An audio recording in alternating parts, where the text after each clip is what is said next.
اب عصبیتیں دو ہی طرح کی ہیں، یا قومی عصبیت اور یا کوئی دینی اور مذہبی عصبیت۔ دو ہی چیزیں ہیں، دو ہی دنیا کے اندر انسانی جذبے ہیں۔ قومیت کا جہاں تک تعلق ہے، آج بھی جیسا کہ میں نے عرض کیا تھا، سب سے زیادہ پورٹریٹ نیشنلزم وہ جو ہے ریشیل نیشنلزم ہے، جس کی دو بڑی مثالیں دنیا کے سامنے ہیں۔ جرمنی ایک ملک ہے جو پچھلی صدی میں 2 دفعہ تباہ ہوا اور دیکھتے ہی دیکھتے دوبارہ اٹھ کر کھڑا ہو گیا۔ اتنی زبردست ری جنریشن کی قوت اس قوم میں کہاں سے آ گئی؟ وہ یہاں سے آئی ہے کہ جرمن نسل کا بچہ پیدا ہوتے ہی اس کے دل میں یہ بات ڈالنی شروع کر دی جاتی ہے کہ we are a superior race, یہ جذبہ ہماری نسل۔ دوسری مثال یہودیوں کی ہے۔ یہ اصل میں نسلی مذہب ہے، اور اصل میں اسرائیل جو ہے ریشیسٹ اسٹیٹ ہے، اس کا وہ تعلق تو مذہب سے نہیں ہے۔ اس لیے میں نے کہا تھا کہ یہ پاکستان کے لیے صحیح ہے، اسرائیل کے لیے صحیح نہیں۔ اسرائیل تو در حقیقت زائونزم ہے، جو ایک ریشیسٹ موومنٹ ہے، ایک نسلی تحریک ہے، اور اسرائیل جو ہے ایک نسلی ریاست ہے۔ وہ تو بدنام ہو گیا تھا ساؤتھ افریقہ، سب سے بڑی ریاست تو یہ ہے، یہ جو نسل کی بنیاد پر قائم ہے۔ لیکن یہ کہ یہودیوں میں اس نسل کا پیدائش کے بعد بچے کے کان میں یہ بات پڑتی ہے کہ you are the chosen people of the lord, یا یہ کہ we are the chosen people of the lord. نتیجہ یہ کہ اس نسل کے اندر ان کی عصبیت اتنی مضبوط ہے کہ کیسے کیسے دور ان پر آئے، بہت سی قوموں پر ویسے کیا ان سے کم تر مصیبتیں آئیں تو وہ نسیم منسیاں ہو گئی۔ وہ قوم چلی آ رہی ہے، 4000 برس سے چلی آ رہی ہے۔ حالانکہ جو کچھ کیا تھا بیبلونیا کے نیبوکڈ نظر نے ان کے ساتھ، کوئی اور قوم ہوتی تو ان کا نام و نشان مٹ چکا ہوتا۔ لاکھوں قتل کیے، لاکھوں کو ساتھ لے گیا، 100 برس تک کیپٹیوٹی کے اندر رہے۔ یروشلم میں 2 اینٹیں سالم نہ رہیں، ایک انسان نہیں رہا، پھر کھڑے ہو گئے۔ 150 برس کے بعد پھر سائرس نے جب حملہ کیا تھا عراق پر، تو انہیں کہا اچھا جاؤ تم پھر آباد کر لو اپنا شہر، تم خراب حال میں ہو۔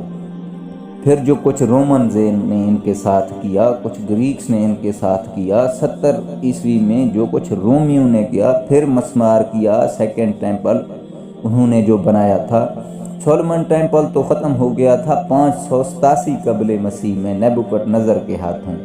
سیکنڈ ٹیمپل بنایا، وہ بھی ختم ہو گیا، پڑا ہوا ہے تقریباً 2000 برس سے، ریز ٹو دی گراؤنڈ پڑا ہوا ہے۔ ایک دیوار لیے پھرتے ہیں، ویلنگ وال، جس پہ آ کے وہ ماتم شاتم کر لیتے، اللہ اللہ خیر صلاح۔ لیکن پھر کھڑے ہو گئے۔ 2000 برس تک وہ ڈایاسپورا میں رہے، ادھر ادھر منتشر، چلے جاؤ مشرق مغرب شمال جنوب جہاں سیکھ سمائے، یہ اس ملک کے اندر تم نہیں رہ سکتے۔ لیکن پھر بھی موجود ہیں، اور آج ان کے اندر وہ طاقت ہے کہ سول سپریم پاور آن ارتھ جو ہے امریکہ، اس کی پالیسی کو کنٹرول کر رہے ہیں کہ فرنگ کی رگے جاں پنجائے یہود میں ہے۔ جب علامہ اقبال نے یہ مشاہدہ کیا تھا کہ سن 5 تا سن 8، اس وقت فرنگ کا لیڈر برطانیہ تھا، آج اس فرنگ کی امامت امریکہ کے پاس ہے، اور یہ دونوں یہودیوں کے زائونزم کے سب سے بڑے اعلیٰ ہیں۔ وہ یا تو برٹن ہیں اور یا امریکہ، بلکہ امریکہ پہلا ہے۔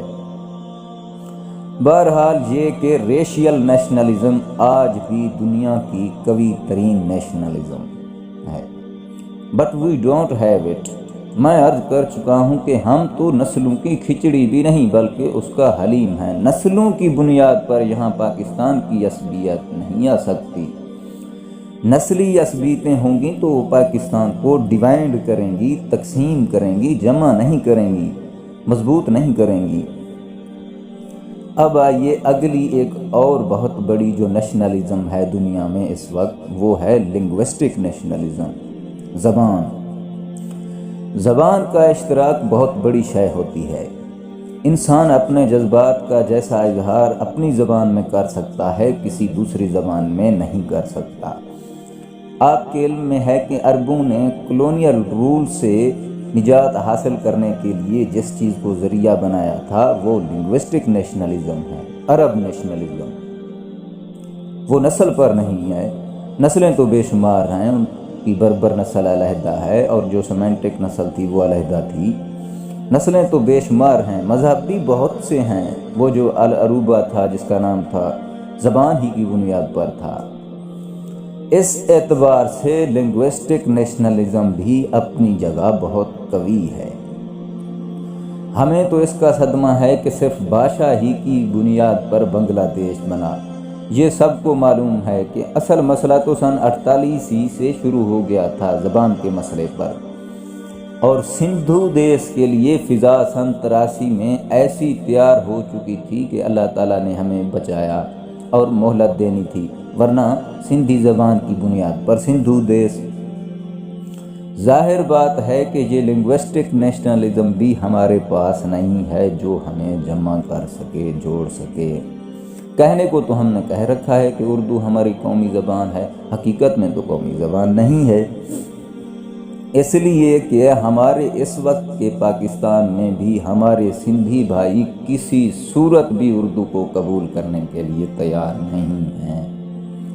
وہ تو عربی کو تیار تھے قبول کرنے کو، اور بنگالی بھی تیار تھے عربی کو قبول کرنے کے لیے۔ سر آغا خان نے کہا بھی تھا کہ عربی کو ڈکلیئر کر دو، زاہد حسین مرحوم نے کہا تھا کہ 11ویں کو ڈکلیئر کر دو، 20 سال کے اندر اندر وہ نسل آ جائے گی جو سارے معاملات کو عربی زبان کے اندر چلا سکے گی، لیکن نہیں کی گئی، غلطی ہوئی ہے۔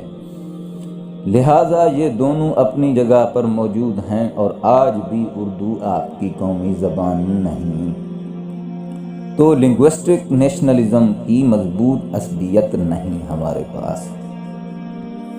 اب اس کو چھوڑ دیجئے تو ایک ہی رہ جاتی ہے، وطنی قومیت۔ یہ وطنی قومیت ہے جو ٹیریٹوریل نیشنلزم، نیشن اسٹیٹ کا کانسیپٹ آپ کو معلوم ہے کہ بہت قدیم ہی نہیں، جدید تہذیب ہی کا معاملہ ہے۔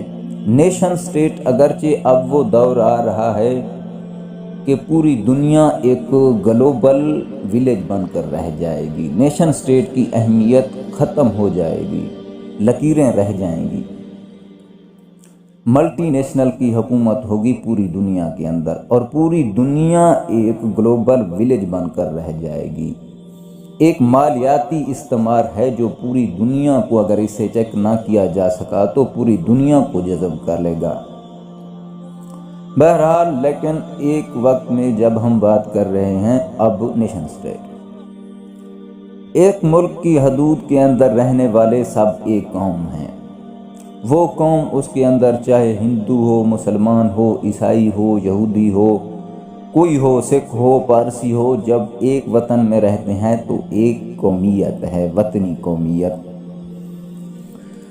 اصل میں by process of elimination Quaid Azam اس جگہ پہنچے تھے جس کی بنیاد پر انہوں نے یہ الفاظ کہے تھے 11 اگست کو، very soon Hindu will be cease to the Hindu and Muslim will cease to Muslim, not in religious sense but a political sense. یہ ایک قومیت ہے، وطنی قومیت۔ پاکستانی قومیت کو ہم ڈیولپ کریں اور وہ یہاں کی عصبیت بن جائے، اور یہاں یہ جو ہے ایک مضبوط استحکام کا ذریعہ بن جائے، لیکن with due respect of the father of nation، میں عرض کروں گا پاکستانی نیشنلزم نام کی کوئی شے نہ آج تک وجود میں آئی ہے، نہ قیامت تک آ سکتی ہے۔ میرے پاس دلائل ہیں، سن لیجئے اچھی طرح، کیٹیگوریکل سٹیٹمنٹ ہے، نہ ابھی تک وجود میں آئی ہے، نہ آئے گی، نہ کبھی آ سکتی ہے۔ سب سے پہلے دلیل یہ کہ اس کی کامل نفی پر ہم نے ملک بنایا، ہندوستان کو بٹوایا۔ ہم نے کم سے کم 10 برس 1938-37 سے لے کر جو راگ الاپا ہے، ہماری قومیت مذہب کی بنیاد پر ہے، مسلم نیشن ہولڈ اور 2 قومی نظریہ۔ آخر کیسے ممکن ہے کہ ایک نظریے کی نفی پر آپ ایک ملک قائم کریں اور پھر اس نظریے پر اس کے استحکام کی بنیاد ہو جائے؟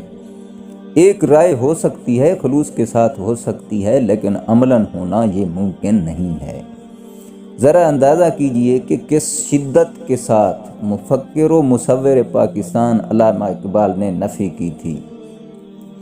یہ وطنیت کے نام سے جو نظم ہے بانگ درا میں، واقعہ یہ ہے کہ جب بھی میں پڑھتا ہوں تو یوں مجھے احساس ہوتا ہے غالب کا وہ شعر کہ عرض کیجئے جوہر اندیشہ کی گرمی کہاں، کچھ خیال آیا تھا کہ وحشت کا کہ صحرا جل اٹھا۔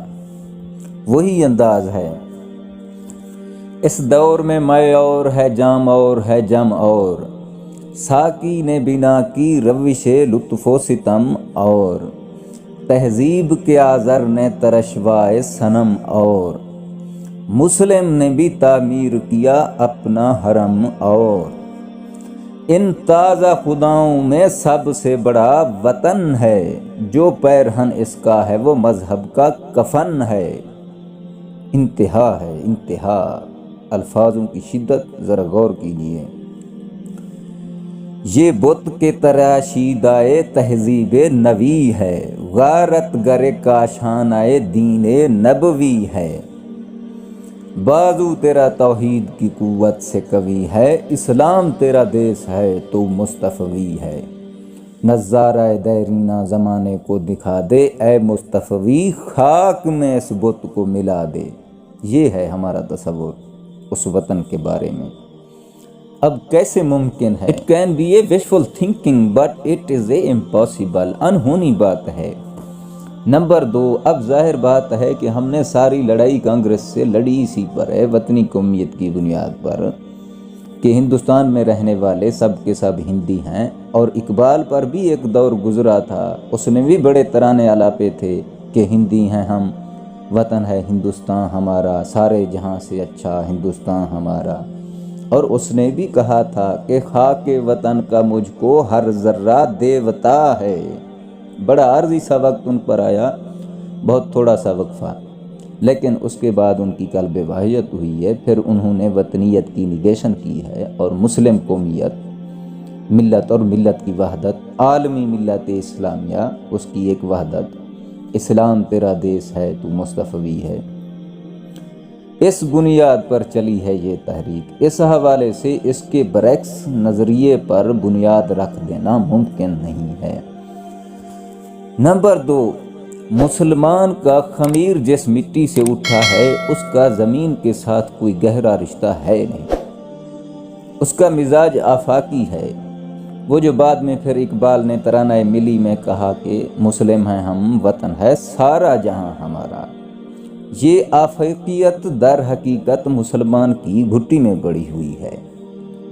جیسے حضور صلی اللہ علیہ وآلہ وسلم نے فرمایا، میرے لیے ساری زمین کو اللہ تعالیٰ نے مسجد بنا دیا، جہاں یہ قومیں قبیلے ہیں جو ہیں، قبائل ہوں ملت کی وحدت میں گم، کہ ہو نام افغانیوں کا بلند۔ اب یہ ساری چیزیں جو ہیں اس کی نفی ہو جاتی ہیں، تو اس حوالے سے مسلمانوں کا جو ایک خاص مزاج ہے، نفسیات ہے، اس میں آپ وطن کی محبت جو ہے اس کو کسی بڑے پیمانے کی عصبیت کی بنیاد نہیں بنا سکتے۔ اس کے برعکس معاملہ ہندو کا ہے، بھارت ماتا، یہ ماتا کا تصور ہے، اور اس کا پوتر ہونا ایک خاص تصور ہے۔ وہ تو اس گائے کی مانند ہے جو متبرک زمین ہے، لیکن مسلمان کا یہ معاملہ نہیں ہے ترک وطن سنت محبوب الہی، دے تو بھی محمد کی صداقت کی گواہی۔ وہاں تو ترک وطن جو ہے اس کی بنیاد پر سارا انقلاب برپا ہوا تھا، اور خاص طور پر مسلمانان ہند جو تھے وہ اس معاملے میں پوری دنیا کے مسلمانوں سے آگے تھے۔ پوری دنیا کے مسلمانوں میں کہیں بھی کسی پر کوئی ظلم ہوتا تھا، مرثیے جہاں کہہ رہے ہیں، علامہ شبلی کہہ رہے ہیں، مولانا حمید الدین فراہی کہہ رہے ہیں، وہ جو طرابلس میں ہمارے جھنڈے جو گرے ہیں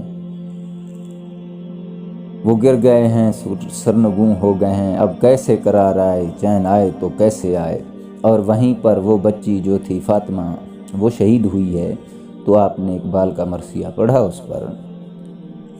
پوری دنیا میں اگر کہیں تحریک خلافت چلی تو صرف ہندوستان میں چلی اور کہیں بھی نہیں چلی، حالانکہ خلافت اگر مسئلہ تھا تو پوری دنیا کا تھا، صرف مسلمانان ہند کا تو نہیں تھا۔